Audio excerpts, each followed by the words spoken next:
আজ আমি তৈরি করব তিল চাটনি। তার জন্য আমি তিল নিয়েছি, কড়াইতে দিয়ে দিয়েছি গ্যাস ধরিয়ে। এটা হচ্ছে 100 গ্রাম তিল আছে, 250 গুঁড়ে 100 তিল দিয়ে আমি তিল চাটনি তৈরি করব। এটা হালকা করে ভেজে নেব, একটু লালচে করে ভাজবো যতক্ষণ না গন্ধ বেরোচ্ছে।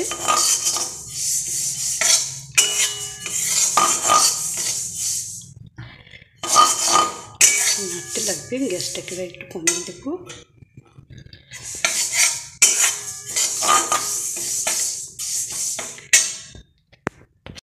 দেখো বন্ধুরা, ভাজা হয়ে গেছে, ধোয়া বেরোচ্ছে। গ্যাসটাকে বন্ধ করে দেবো। এবার আমি কড়াইতে নামিয়ে নেবো এটা।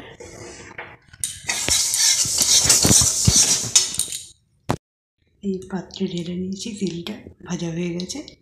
এবার গ্যাসে চলে যাব। এখানে 250 গ্রাম গুড় আছে। এবার আমি জল দিয়ে দেবো।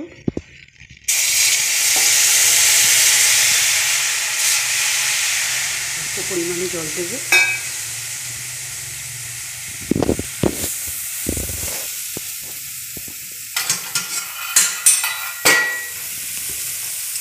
নাড়তে থাকবো, গুড়টা গলায় দিয়ে অপেক্ষা করতে হবে।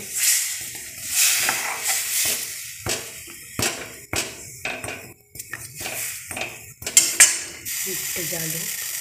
দেখো গুড়টা গলে গেছে, পাতলা আছে, অনেকটা জাল হবে। একটু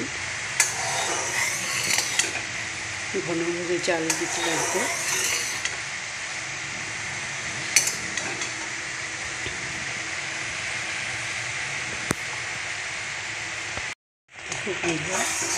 কতটা ঘন হয়ে এসছে। এবার আমি তেলটা দিয়ে দেবো, ভেজে রাখো তেলটা। একটু ভালো করে মিশিয়ে নেব। গ্যাসটাকে লো করে দেবো, কমিয়ে এটা ভাজতে লাগবে সামনে।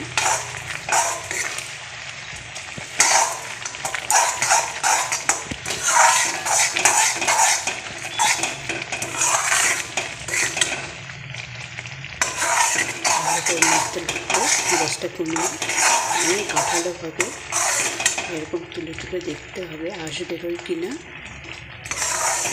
ততক্ষণ আমাকে জাল দিতে লাগবে।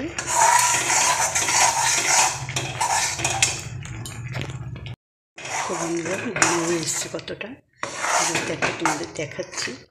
এরকম দেখো, তুললে আঁশের মতন বেরিয়ে যাবে, সুতোর মতন। এটা এক ফোঁটা জলে ফেলে দেখবো মুচমুচে হয়েছে কিনা। তার জন্য আমি পাত্রে একটা জল নিয়ে নিয়েছি, এর মধ্যে ফেলে দেবো।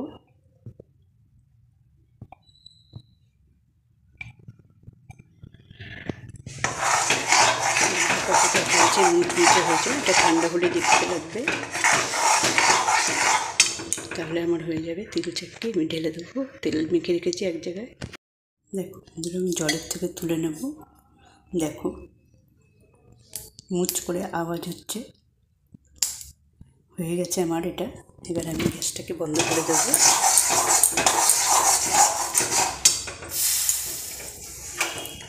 গ্যাসটাকে বন্ধ করে দিলাম। এবার তেল মেখে রেখেছি, এখানে আমি তেল মেখে রেখেছি, ঢেলে দেবো। দেখো আমি এখানে তেল মেখে রেখেছিলাম, আমি স্ল্যাপে দিলাম। তোমরা থালায়ও দিতে পারো, তবে এটা দিলে তাড়াতাড়ি উঠে আসে। এটা ঠান্ডা হলে আমি উঠিয়ে নেব। তৈরি হয়ে গেল আমার তিল চাটনি। আমি পিস পিস করে পরিবেশন করে দেখাচ্ছি। আমি দেখো ওটাকে উঠিয়ে নিয়েছি, স্ল্যাব থেকে উঠিয়ে আমি পিস পিস করে কেটে নিয়েছি। দেখো কত সুন্দর মচমচে হয়েছে, সুন্দর আওয়াজ হচ্ছে, বুঝতে পারছো। খুবই মানে দাঁতে লাগবে না। ঠিক এভাবেই তৈরি করতে হবে তিল চাটনি।